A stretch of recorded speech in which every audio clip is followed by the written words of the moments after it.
Hello, എല്ലാവർക്കും നമസ്തേ. ഇത് കണ്ടോ എൻ്റെ അടീനിയം ചെടി? എന്ത് ഭംഗിയാല്ലേ!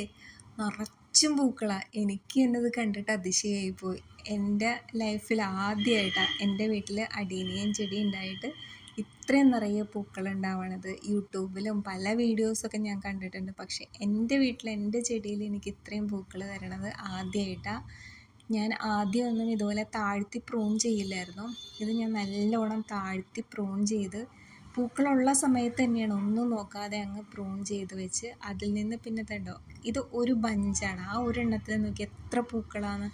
അതുപോലെ നിറയെ മുട്ടും പൂവൊക്കെ ആയിട്ടാണ് ഇതിനകത്ത് നിൽക്കുന്നത്.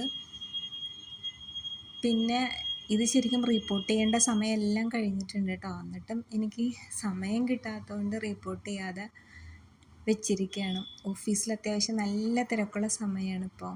ഇത് കണ്ടോ, ഇത് ഓൾറെഡി ഇതിനു മുമ്പ് കട്ട് ചെയ്ത് പിന്നെ പ്രൂൺ ചെയ്തിട്ട് വെച്ചേക്കാണ്. ഇതിൽ പുതിയ മുകുളങ്ങളൊക്കെ ഇങ്ങനെ വന്നേക്കാണ്. ഇനി ഇതിൽ പൂവുണ്ടാവുകയാണെന്നുണ്ടെങ്കിൽ എല്ലാത്തിലും പൂവുണ്ടായി, ഇല കാണാതെ പൂവുണ്ടാവും. അപ്പോൾ എനിക്ക് ചെടികളെ ഒന്നും നോക്കാൻ പോലും സമയം കിട്ടണില്ല. പക്ഷേ എൻ്റെ ചെടികൾ എന്നെ സന്തോഷിപ്പിക്കാനായിട്ട് നിറയെ പൂക്കളായിട്ടിരിക്കുകയാണ്. ശരിക്കും ഇത് കാണുമ്പോൾ എന്ത് സന്തോഷമാണെന്നറിയാമോ? രാവിലെ മുറ്റത്ത് എല്ലാ ദിവസവും ഞാൻ കുറച്ച് സമയമൊക്കെ ചെടികളുടെ കൂടെയൊക്കെ സ്പെൻഡ് ചെയ്തുകൊണ്ടിരുന്നതാണ്. ഇപ്പോൾ ഓഫീസിൽ നല്ല വർക്ക് ലോഡാണ്. അപ്പോൾ വൈകുന്നേരം വീട്ടിൽ വന്നു കഴിഞ്ഞാൽ വീട്ടിലെ ജോലി എല്ലാം കഴിഞ്ഞ് വരുമ്പോഴത്തേക്കും എനിക്ക് ചെടികളുടെ കൂടെ സ്പെൻഡ് ചെയ്യാനായിട്ടുള്ള ടൈം കിട്ടുന്നില്ല. എന്നാൽ പോലും എനിക്ക് ഇത്രയും എൻ്റെ ചെടികൾ പൂക്കൾ തരുമ്പോൾ ഞാൻ അവരോട് ഒരുപാട് താങ്ക്ഫുള്ളാണ്.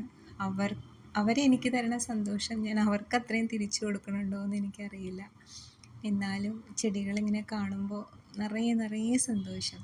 നമുക്ക് വേറെ ഒരു ചെടിയും വേണ്ട, ഈ നാടൻ അടീനിയം മാത്രം മതി നമ്മുടെ പൂന്തോട്ടം ഭംഗിയാക്കാനായിട്ട്. പിന്നെ നല്ല വെയിലുള്ള സ്ഥലത്താട്ടോ വെച്ചിരിക്കുന്നത്. വെയിൽ മാത്രമാണ് അവർക്കുള്ളൊരു വളം എന്ന് പറയുന്നത്. അപ്പോൾ താങ്ക് യു.